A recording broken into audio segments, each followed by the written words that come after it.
The views and opinions expressed on this program are not necessarily those of the Accent Radio Network or the staff, management, and sponsors of this radio station.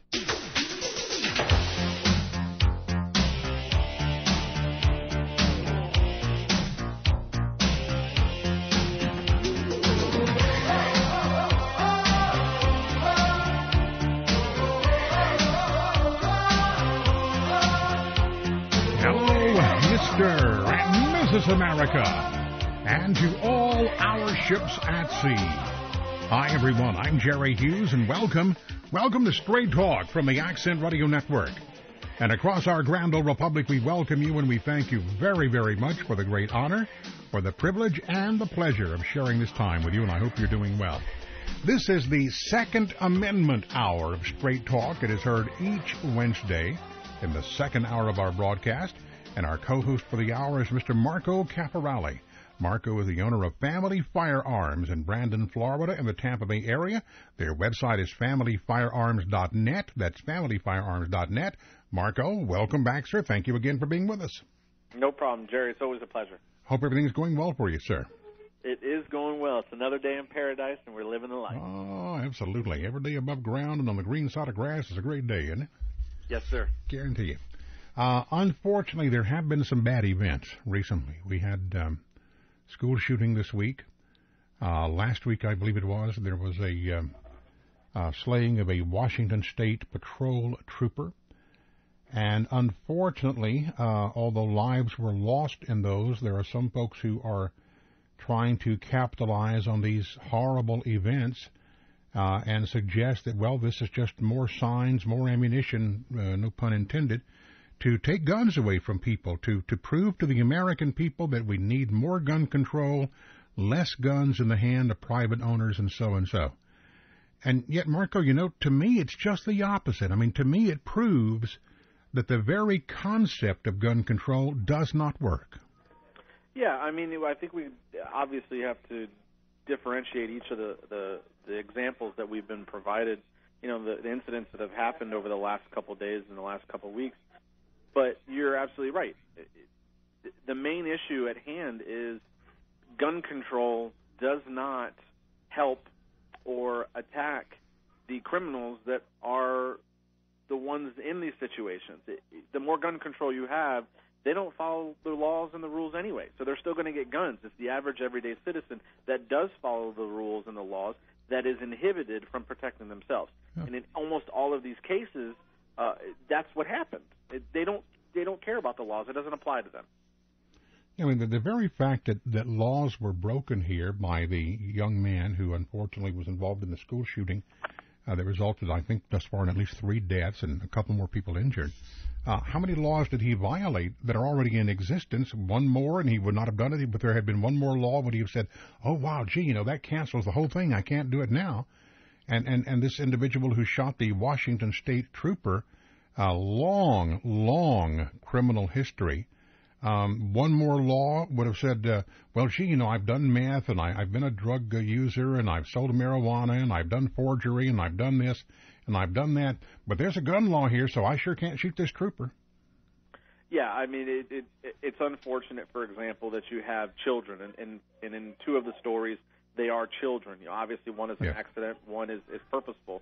But we're talking about children. And the biggest thing that I can't wrap my head around is it's almost what happened to the days where if you got in a fight in school, you took your lickings and then you settled it up after it was over and it was done. If it was a fist fight, it was a fist fight. Kids these days now, they don't believe in consequences. They think they're immune to everything else. And when push comes to shove, their first reaction is to go get a weapon, whether it be a handgun, a knife, a bat, or anything else. But it was no longer that you stood tall, you fought, you dealt with it, and then it was over. Now there's retribution, and you're bringing in firearms. Mm-hmm. It's not a video game. You don't get to play restart. It just doesn't happen. Very controversial. Let me throw this question to you. Should teachers, or at least some teachers in public schools and on college campuses, be armed? Well, Okay, so there's a two-edged sword in that respect. I look at it, for example, the Ohio shooting, you had an 1,100 student body. I know in schools, at least in Hillsborough County, Pinellas County that I went to, you had student resource officers. You actually had officers that were armed. But you're talking about what? Maybe one or two officers for 1,100 students? Right. I mean, the ratio is just too high. And as far as teachers being allowed to carry, you run into the issue of, one, they don't get paid enough for what they do. I'm a firm believer in that, for the good ones at least. Right. The second thing is now you're going to make sure that they help blossom the minds of our children and give them education. Now you want them to go through, tactical classes? In the Ohio shooting, they did everything that they could do. It's unfortunate that the individual, the shooter, was not even a student from that school. It was a neighboring school. So they had protocol already in place. I don't necessarily know that in that instance, if the teachers were to have firearms, that it would have had a different ending result. But I do think that this school was very good in at least having some sort of protocol when something like that happens. Most schools do not. All right, let me be a little bit of a devil's advocate here, and I want to pick up on a couple of things you've said. First, let's deal with the teachers. As you said, they're not paid enough. In many states, teachers are paid more than law enforcement officers. They carry guns, and it's their job, if necessary, to take a bullet to protect society. So if it's just a money aspect, I don't know that that's necessarily a legitimate, obviously it's a concern, but I don't know that it's necessarily the concern because, as I say, police officers in many areas make less than teachers do. Let me pick up on the aspect of the resource officer, and even in this particular school, and that's why I said should teachers or some teachers. It would seem to me that we've seen in several instances here in these school shootings that for the most part they have occurred in libraries, in study halls, and in cafeterias. Why not wherever there is a larger group of people have a resource officer stationed? Had there been a resource officer stationed in that cafeteria or in previous school shootings in libraries and so on, that may have made the difference. One in every class, maybe we can't do that, okay? Maybe that is a little much. Don't know. But I don't know. With this day and age, it just seems to me that what price do we put on the life of a child? It's real easy after the fact to say, gee, we should have done more, or we thought we had a good plan, but that doesn't do any good after the fact, does it? No, it doesn't. And I can already hear you have the one side that is about to scream, well, we're already getting our budgets cut. Now you want us to figure out how to take whatever less money we were receiving prior to, and then put that towards security. I think it makes sense. I think in those larger concentration areas, you definitely need to do that. I think even the schools who do have the funding for one resource officer, the ratio of 1,100 to 1 is almost as if there were none. So I definitely think that is an option. And you're right. I mean, there are in certain areas that the teachers do make more than law enforcement officers. I feel bad for at least in, for example, in Florida and Hillsborough County, the guys who are in security. They're getting paid $10, $11, $12 an hour with almost the same opportunity for liability. Yeah. They're not even getting paid as much as law enforcement officers. Very good point. Very good point. Let me go way out there in left field, way out there. I want to get into the area of potentially protecting the children or the ability for them to defend themselves in some fashion. And obviously, we don't want schools to become an armed camp, obviously that. All right. But how about this?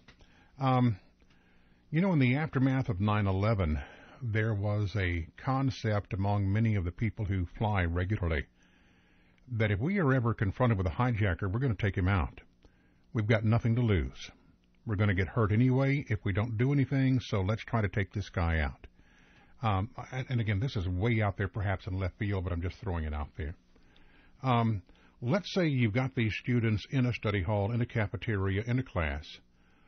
What if their desks and their tables be a little more expensive, but what if they had incorporated in them a little bit of Kevlar underneath the surface or between the laminations of plywood or the particle board, whatever it may be, The students could pick those desks up or those tables up, start rushing the perpetrator, and just simply overpower him by numbers, and at the same time have some degree of protection.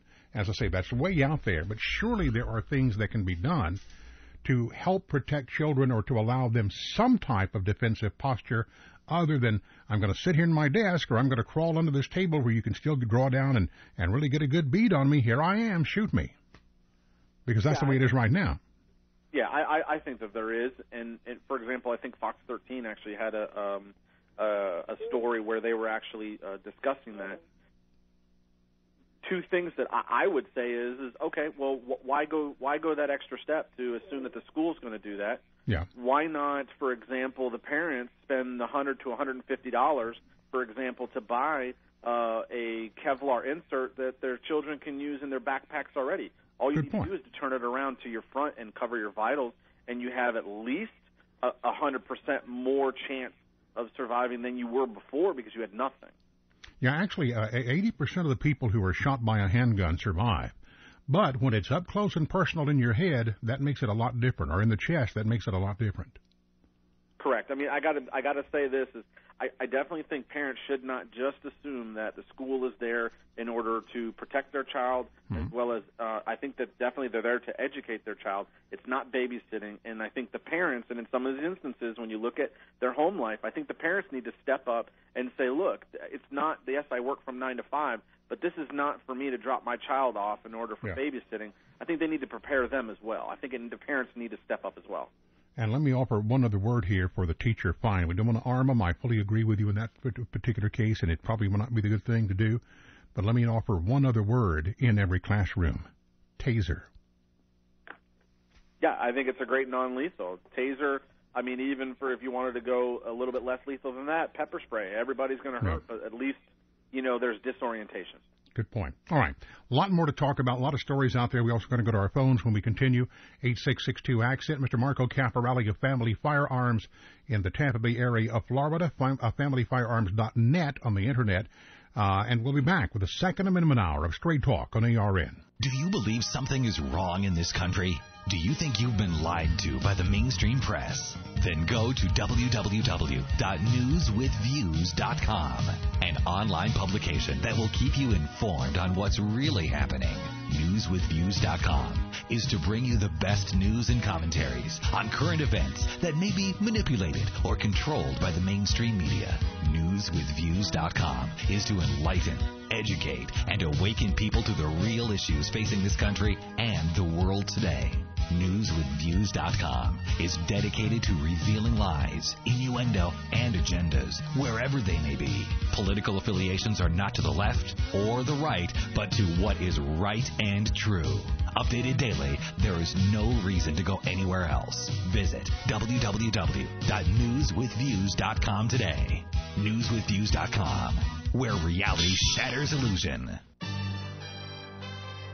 If you're looking to buy or sell silver or gold, we're the ones every gold refiner aspires to be. We're Piedmont Gold Exchange. We offer a safe, competitive, easy method for selling or buying gold and silver, and we pay the highest prices in the Carolinas. As a true gold refiner, we guarantee our prices as much as 30% more than our competition. 31 years of experience in buying and selling gold and silver has rated us #1 at the top of 5 gold buyers in America. Gold prices do vary from day to day, but our percentage of payment to you doesn't, and therefore, you'll always receive top dollar above our competitors. For more on how you can buy precious metals or sell what you have, go to PiedmontGoldExchange.com. That's PiedmontGoldExchange.com, or call 888-GOLD-916. That's 888-GOLD-916. There's gold in them dark Carolinas.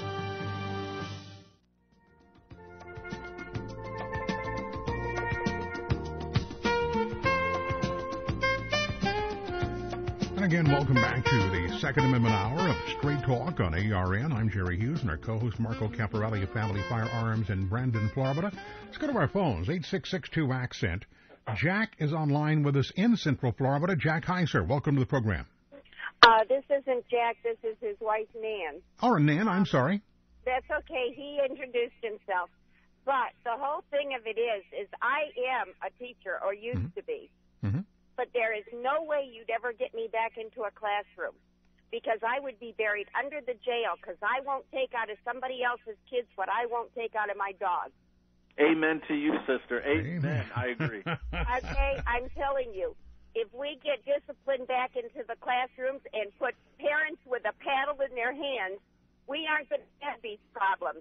So let's get rid of everybody raises a child in a village, and parents raise their kids at home and beat the crap out of them if they don't behave. We've got Lord of the Flies now. We don't have anything else but that. All right, let me throw a thought to both you and to Marco, if I may. I went to school in a little bitty community. There's only about 5,000 people in our town, and our high school had about 600 people in it. But in the high school, a lot of juniors and seniors, and especially seniors, drove their vehicles to school. And a lot of guys had pickup trucks, and in the back of that pickup truck were shotguns and rifles, and I'm sure some of them had pistols. My point is this, and that wasn't unique just because I lived in a smaller area. That was true in the larger cities in the state that I lived in as well. And here's my point. Guns, we hear this all the time. Well, we can't have guns readily available. There were more guns more readily available when I was going to high school, and there was never a single instance of one of them being used improperly. In fact, I, along with some other guys, we took our guns to school, our rifles, hunting rifles, and shotguns to school for show and tell, never had a problem, never had any words, oh, you're going to go to jail, you can't do that. It was perfectly acceptable. It was a kind of a normal thing to do, and there were no school shootings. So, Ann, let me ask you, guns then, no school shootings, fewer guns or no guns allowed legally on campus today, and more school shootings. Does it go back to that discipline thing? I agree with that because I taught in Chardon many years ago. I taught. So you were actually a teacher in the school there that was involved. I mean, it sounds like we may have lost. Ann, we'll try to get her back. Marco, the guns. When I was going to school, there were guns. No school shootings. Today, supposedly, you can't even bring one on campus, and certainly there are more of them. Well, I think I'm going to play the devil's advocate on this side here. The only thing that I see to that is I don't necessarily think it's the fact that there are less guns than there were prior to. I honestly think it's the education that the parents are giving to the children. I mean, I know when I was in high school that I wasn't allowed to drink until I was 21. But just like every other high school senior, it was about how to get beer on Friday night. And if the same thing as with firearms, if you're not allowed to use it or it's seen as you're not supposed to use it, well, then you were going to sneak it around your parents' back. And when you were younger, and it's not even necessarily a time thing because it's still done that way in North Florida. You obviously don't see it here because we don't have much hunting in the locale we're in. Mm-hmm. But back then, that's what you used it for. Whereas now, parents aren't even teaching these kids. Rather than saying, look, we use it for hunting, maybe you don't even talk about protection, but you use it for hunting as well as recreation. Now it's talking you use it for video games where all you do is kill people. So I think that there needs to be more education, and not necessarily maybe just from the parents, but I think the organizations and even gun shops like ourselves, there needs to be more education. It needs to be prevalent. It needs to be inexpensive so that that's not the excuses are gone. Yeah, and this is my point. In my day, the guns were there. They were not used improperly. Today, the guns are not there to the same degree, and they are used improperly too frequently. So it's not the gun. The gun has nothing to do with it. I mean, if the concept is the more access to guns, then when I was growing up in my neck of the woods, we should have had a school shooting every single day. Absolutely right, and that's not the case. Exactly. So there's got to be something else, and I don't know, and I don't know, I don't think we have Ann back, but I don't know where it started or when it started, but I think she's absolutely right that so much of it started when we decided that, well, we were not going to discipline children, that we were not going to allow them to be disciplined, that we were going to promote children who really shouldn't be promoted, that we were going to coddle, we were going to play politics, we were going to be diplomats and all of this. Yeah, I remember, and I hear this from customers that they talk about that the Boy Scouts used to, in certain high schools and in certain middle schools, used to use either basements or even on campus, they had shooting teams. Oh, we had that in I'm sorry, I was just going to say we had that in Future Farmers of America, FFA. We actually had competition shooting and target practice. Yeah, like I said, for me, and I've got 3 small kids, it needs to be instilled from when they're young. And you can do it age-based. We've talked about that. Yes. But the fact that either the parents, the guardians, or even organizations, it's a taboo thing. You cannot teach children these. I think is a bunch of bull. I've never believed it, and my kids are perfect examples of it. And just as Ann was stating, I think that the attitude needs to change more like way she thinks. I think that the kids these days, there are no consequences for them. They don't care. I wish I had $1 for each time that I had heard a former teacher say, I wouldn't teach today because, and have something similar to what Ann said. It's too dangerous. It's too risky. I was tired of being spat upon. I was tired of being slapped. I was tired of being called everything but a child of God. I was tired of being assaulted. I was tired of being threatened.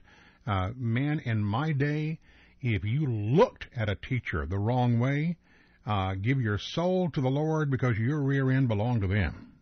You're absolutely correct. You're absolutely correct. And I think it needs to go back. We have lost our values.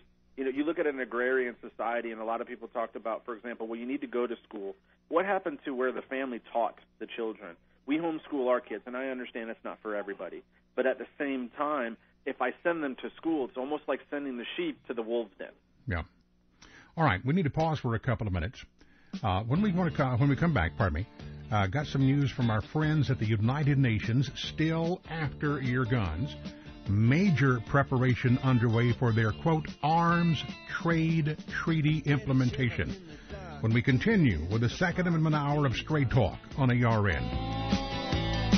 Sound of the river, you stop and you hold everything. A band is blowing Dixie.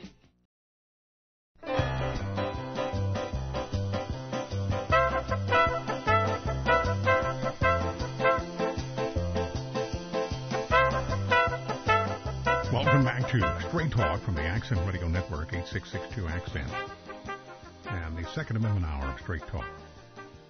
Andrew, I got to find out the name of that bumper music. I don't know what it is, but I got to find out the name of that. I have no idea. You have no idea either? You like it? Do you care for it? Yeah, I think it's kind of catchy. Do you really? Okay. All right. I think it's horrible. Really? You want me to pull it out? All right. Would you do that? Would you be upset with me if I asked you to pull it out? Would you mind? Course. All right. Gary, out of all the millions of things I have to do all day, of course I can. Yeah. Listen, while you're not doing anything for the next 10 microseconds, how about pulling that out of there? Absolutely. Sounds the same thing my wife says. What is that, Marco? I'm sorry. I was going to say, sounds like the same thing that my wife says. There's amongst the millions of things you're not doing, do this too. Yeah, exactly. Yeah, Andrew, you taught a guy who's got it made. I mean, here's a guy who sits in a nice, very nice, overly cushioned armchair, relaxing, and the only thing he has to do is occasionally push a button. Man, I'd love to have a job like that. I mean, I think that would just be fantastic. For anybody who's never seen, these guys are like politically incorrect here. They're like one-armed men in a paper hanging contest. These guys behind the scenes. We're on the Second Amendment Hour of Straight Talk. Marco Caporale is our co-host. Marco, I love this UN language. The United Nations, they're ramping up their gun control efforts. They've just concluded a meeting last Friday in preparation of their plans for an arms trade agreement. And at the meeting, there was an idea that was put forth regarding the transfer or the sale of arms and ammunition. And here's the term they used, that we need to regulate, control, or stop the sale transfers of arms and ammunition to, are you ready for this, folks? Quote, non-state actors.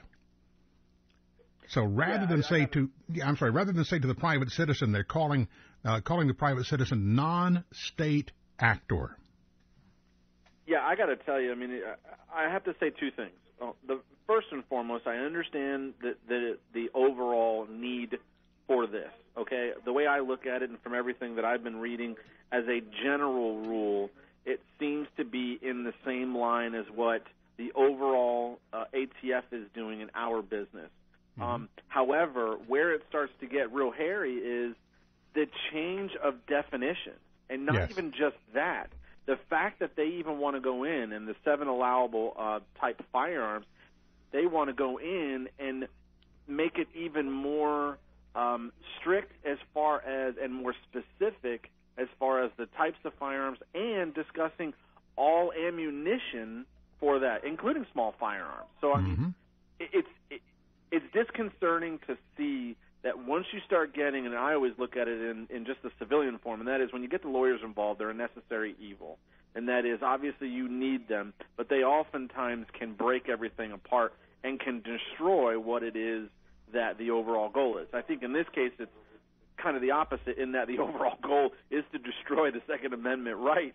But I do think that now all of a sudden, by going into and trying to fine detail these definitions, that it all of a sudden, within a blink of an eye, you can just see it disappear.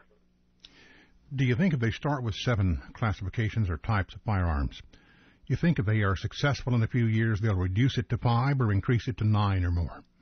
I think they're going to, from what I can see, I definitely think they're increasing it. And the way that they're doing it, for example, is they're general. One of the things that they did want to add in there was obviously small arms. And one of the discussions that I was looking at is they're stating, well, look, we're not talking about, for example, if you're doing some sort of a trade or a shipment of 10 of the same rifles, but if you are doing 100 of the same rifles, that should raise a flag. I understand that, right? We're not talking about purchases you're doing as civilians or shipping over because the guy's overseas and he's coming back to Florida. Right. Shipping 100 AK-47s in the same configuration is not a normal purchase that everybody does. Exactly, yeah. But in that same sense, to say, well, we're also going to, and if they include small arms, we are going to include the ammunition of those small arms. Well, now you're talking about 32, 9mm, which is a NATO round, and then it becomes that foot in the door that gets it wider and wider and wider. So I definitely think they're going to increase it. Well, let me give you a scenario and tell me what would happen right now and what do you think would happen in the future. Let's say there's a very strong proponent of the Second Amendment. He is an avid collector and shooter and so on. Has a very good job, maybe even has some degree of wealth left from family or whatever. And the individual, as I say, they are relatively wealthy, or at least they have some degree of financial prominence. And the guy says, I'm going to buy some firearms, I'm going to make some investments and put them away and so on. So he commits to putting aside, $300, $400, $500, as I say, wealthy person, every week. Maybe he comes in once a week and he buys a shotgun or a rifle or a pistol that would be roughly $500 or less. Or maybe he waits 2 weeks and comes in and gets $1,000. But he does this every week or twice a month. And he does this for a period of weeks and weeks and weeks or months and months and months. Now, at present, this guy buying this many guns and the paperwork and the calls going in for clearance and so on, is there a red flag? And if there's not now, under the kinds of things that we're talking about that the UN would like to see, would there be in the future? Yeah, I definitely think so. For example, you have what's called a multiple sale with just traditional domestic purchases, and that is if anybody purchases a handgun, and this is an interesting caveat, but if anybody purchases more than two handguns within a 5-day period, then there's a separate form that the store actually has to fax over to ATF as well as local law enforcement. And I understand it, right? If a guy comes in and buys 10 Smith & Wesson M&Ps and it's not necessarily for investment, it's our duty to ask him, and you're on a fine line at that point because it's your Second Amendment right to spend all the money you have on guns and ammo. That's not my choice. That's what you're allowed to do. So I do understand that, and you do have people who specifically will, wait that 5-day period. But what's interesting about it, and not only do I see this as far as the UN continuing with extending that, but I also see a little bit of local as far as ATF, and that is it's not considered for long guns. You can buy as many long guns as you want within any time period, and there is no additional form. So here we are saying that, look, you can't buy 5 pistols, but if you come in and buy 30 AKs, it's not an issue. Kind of crazy, isn't it? Yeah, and I see ATF starting to look at that to the point, for example, and I said this, and we might see it as we get closer to the November election, and that is they do not consider to be, for example, AR-15 lowers, stripped lowers, or firearm lowers as either a handgun or a long gun, so they're not covered. The rest of that to build a rifle, for example, is something you can get mailed to your door. Sure. So I think eventually you're going to see where they might try to include, for example, receivers or strip lowers as a multiple sale, which, again, they talked about, I think the discussion was anything over a .22 caliber in a rifle form. Right. They're looking at making that as part of the multiple form. And I think that's wrong. I think it's absolutely wrong.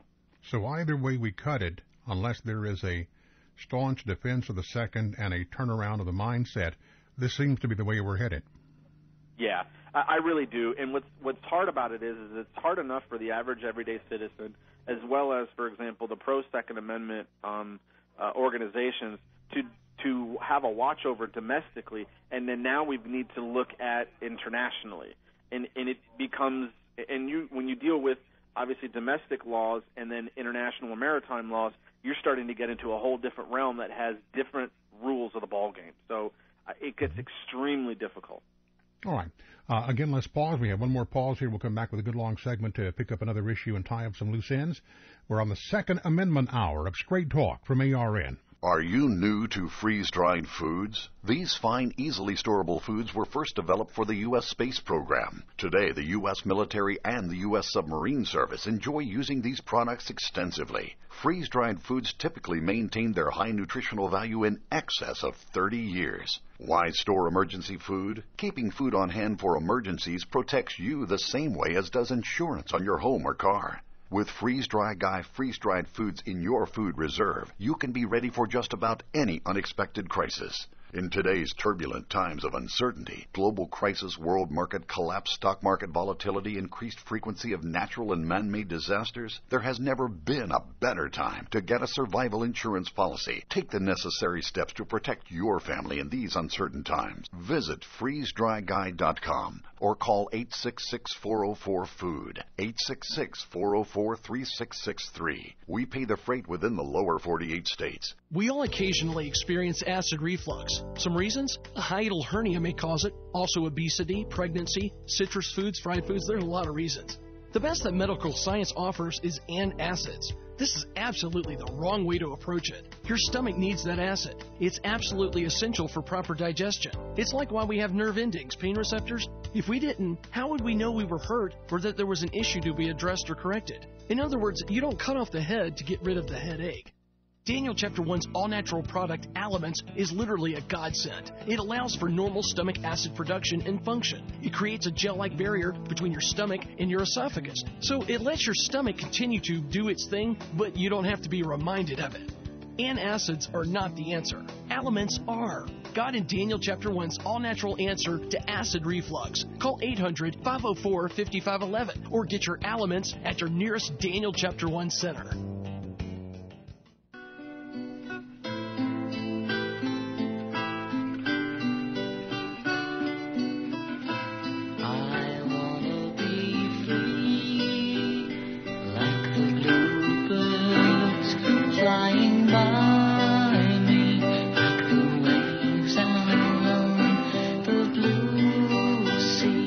Singer of the group The Monkees, Davy Jones, dying of an apparent heart attack in Florida today at the age of 66. And that song from a few years ago, I Want to Be Free. Welcome back to the Second Amendment Hour of Straight Talk from ARN. Marco Caporale is online with us as our co-host of the program. Marco is looking at an interesting article here. This is dated Monday, February the 27th, and it is information to the American people from a guy by the name of Gerald Gerald Celente, who is a stock investor and analyst and advisor.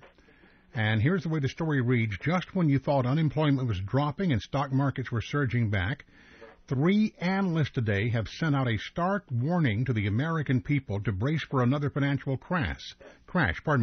Trend forecaster Gerald Celente advises buying guns to protect your family, stocking up on gold if the dollar should crash, and planning a getaway.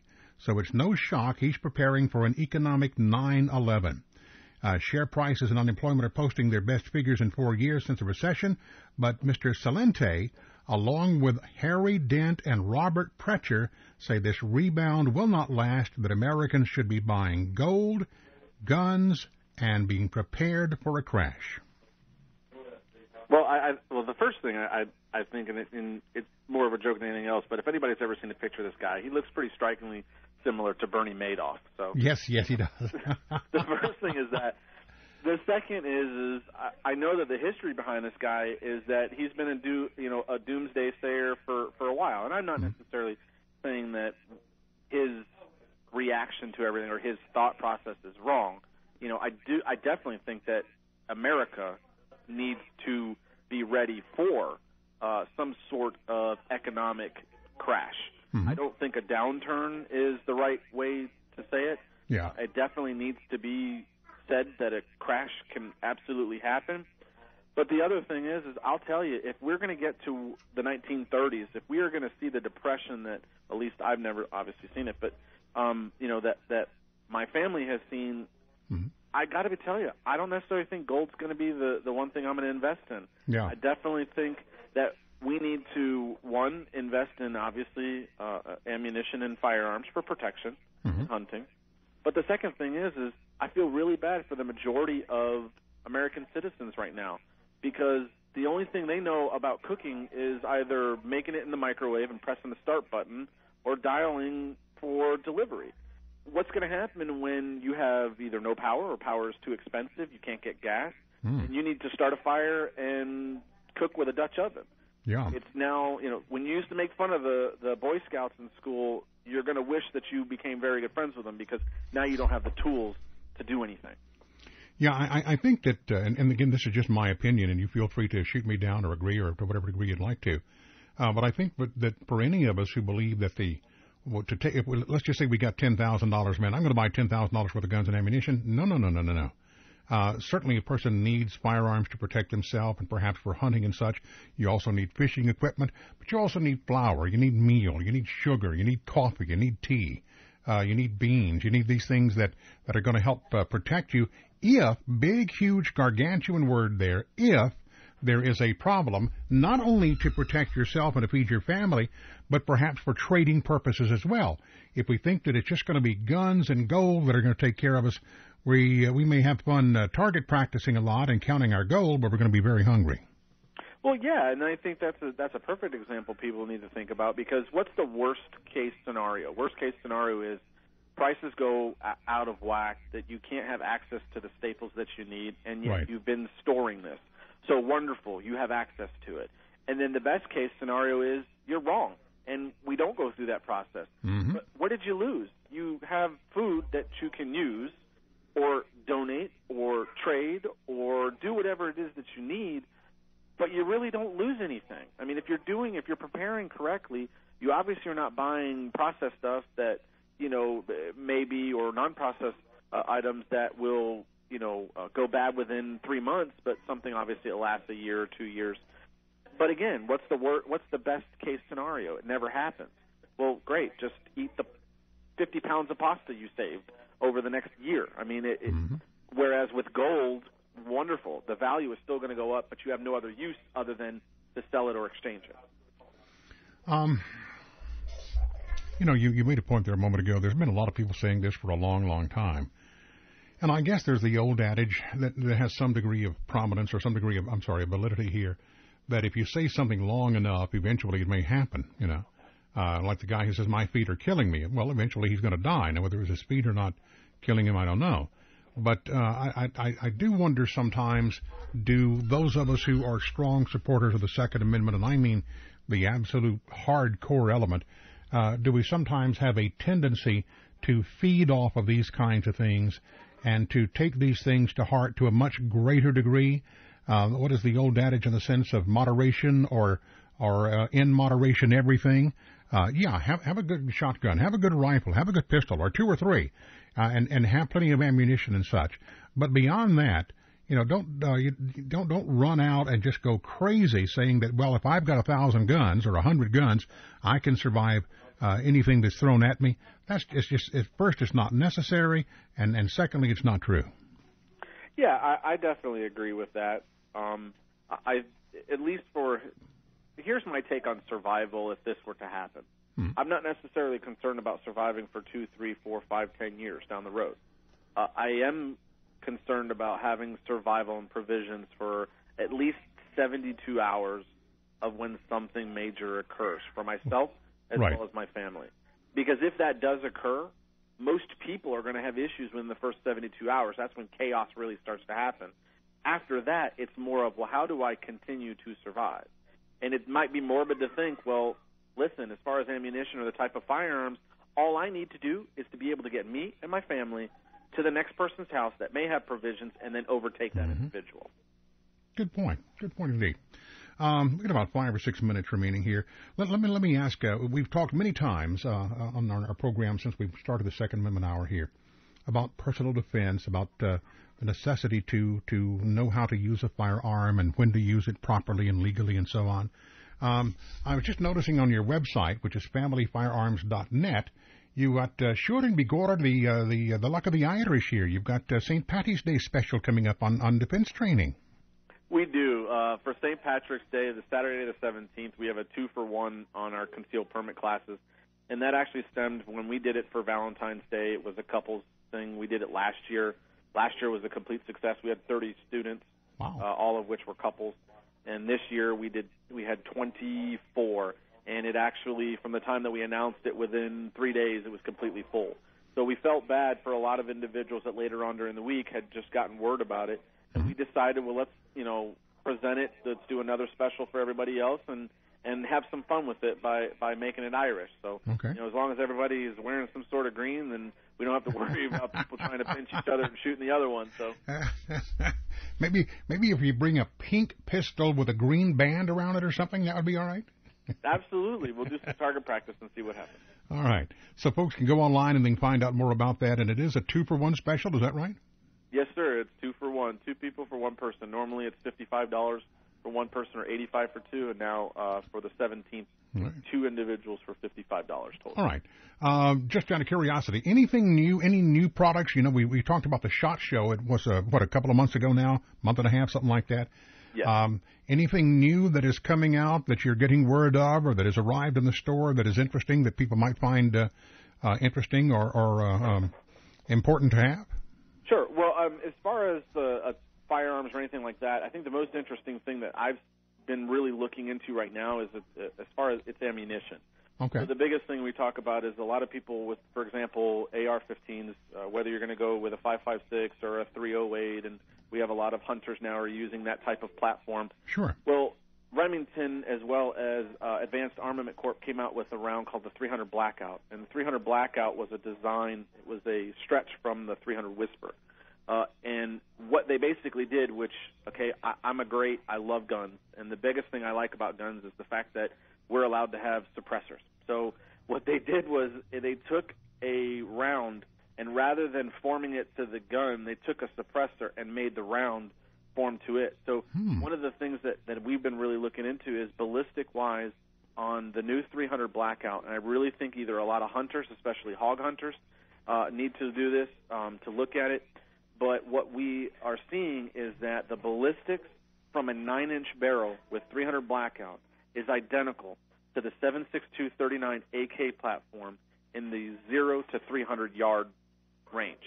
And that has been a section that has been missed. And what's nice about it is for individuals who already have ARs, you don't have to change anything except for the barrel. Your bolt carrier group is the same. The round is actually the same. If you keep your own brass, all you have to do is send it into a few companies. They will stretch out the top of the brass, what's called necking it out, for a 308 bullet, and you can still reload. Nothing else changes. So I think that's definitely going to be something that is going to become really, really hot in the near future. Question for you very quickly, and I hear this frequently. People ask me frequently. What's the difference between the 223 and the 5.56? Sure. The difference between 223 and 5.56, two things. 5.56 has a little bit more powder, so it withstands more pressure than the 223. Okay. Now, if you actually look at the projectile, the bullet portion of the cartridge, you looked at it straight on, 5.56 is actually less tapered than 223. So if you want to think of it, it's a little bit wider. And it's very similar to, for example, a 38 Special and a 357 Magnum. If you have a gun that shoots 357 Magnum, you can also shoot 38. I was going to say base bullet diameter is the same, is it not? It is the same, but if you actually look at it, it's a little bit wider. And the pressures in 5.56 are a lot higher. So right. You do have the potential to blowing up your barrel. And I understand that the 5.56 casing is also perhaps a little thicker. Is that the case? Correct. It's a little thicker to withstand that pressure. Okay. And then the last thing between the two is in the 5.56, you are able to utilize, especially, for example, the different grains. The 5.56 will take pretty much all of the grains that you need, and that's the benefit to it is the ability to withstand all of that pressure. So what I tell everybody, if you're going to choose between the two, go for 5.56. You'll be able to shoot both.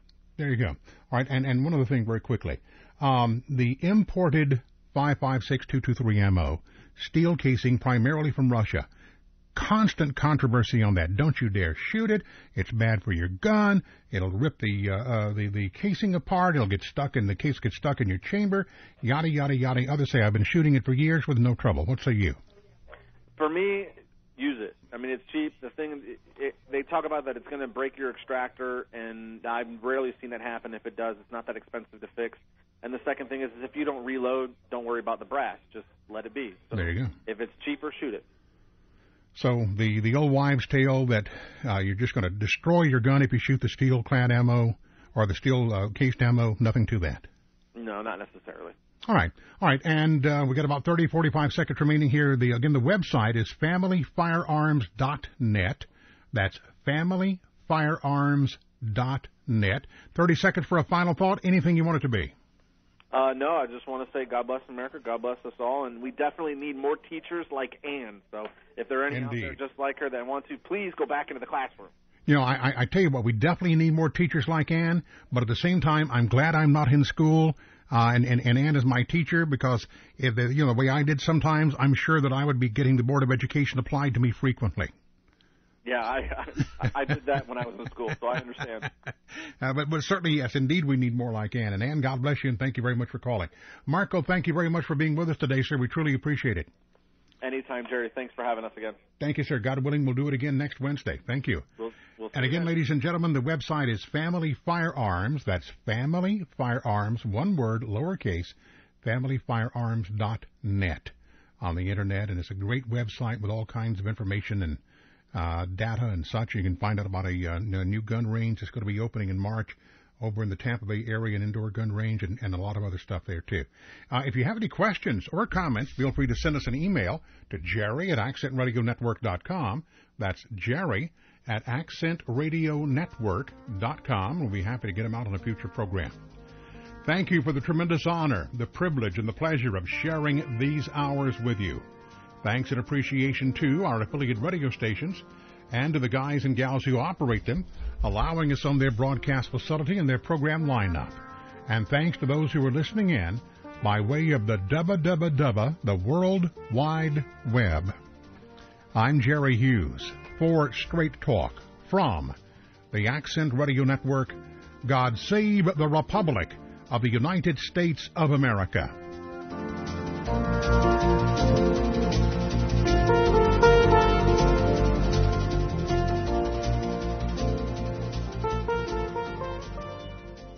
This program has been brought to you by Accent Radio Network. Copyright 2012. To order a copy of the show, go online to accentradionetwork.com. Radionetwork.com. Radionetwork.com. Radionetwork.com. Radionetwork.com. Radionetwork.com.